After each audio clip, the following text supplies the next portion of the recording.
शिर्डी ते नृसिंहवाडी दरम्यानच्या बुलाक परिसरातील शेतजमिनीत अज्ञात चोरट्यांनी धुमाकूळ घालत इलेक्ट्रिकल मोटारींच्या तांब्याच्या केबल चोरीच्या घटना वाढल्यात। या प्रकारात सुमारे 15 ते 16 शेतकऱ्यांचं अंदाजे 3 ते 4 लाख रुपयांचं नुकसान झालं असून शेतकरी वर्गात भीतीचं वातावरण निर्माण झालंय। मिळालेल्या माहितीनुसार गेल्या 8 ते 10 दिवसापूर्वीही काही शेतकऱ्यांच्या मोटारीच्या केबल चोरीच्या घटना घडल्या होत्या। यावेळी शेतकऱ्यांनी शिरोळ पोलीस ठाण्यात तक्रार दिली होती, मात्र अद्याप कोणतीही ठोस कारवाई न झाल्यानं चोरट्यांचं मनोबल वाढल्याचं दिसून येतंय। गेल्या 4 दिवसात पुन्हा केबल चोरीचं प्रमाण वाढलं असून उदगाव वीटभट्टी ते गौरवाड हद्दीपर्यंतच्या शिर्डी महसूल क्षेत्रातील ब्लॉक शेती भाग चोरट्यांच्या निशाणावर आहे।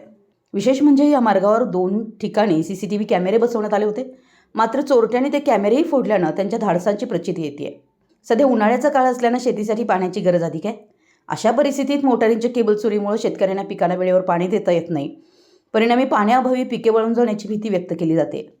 या पार्श्वभूमीवर शिरोळ पोलिसांनी तातडीनं कारवाई करून चोरट्यांचा बंदोबस्त करावा, तसेच संबंधित भागात रात्रीची गस्त वाढवावी अशी जोरदार मागणी शेतकऱ्यांकडून होतीये। या प्रकारामुळे शेतीचं मोठं नुकसान होत असून प्रशासनानं त्वरित उपाययोजना करणं गरजेचं असल्याचं मत व्यक्त होत आहे। मराठी एस न्यूजसाठी नृसिंहवाडीहून संदीप अडसूळ।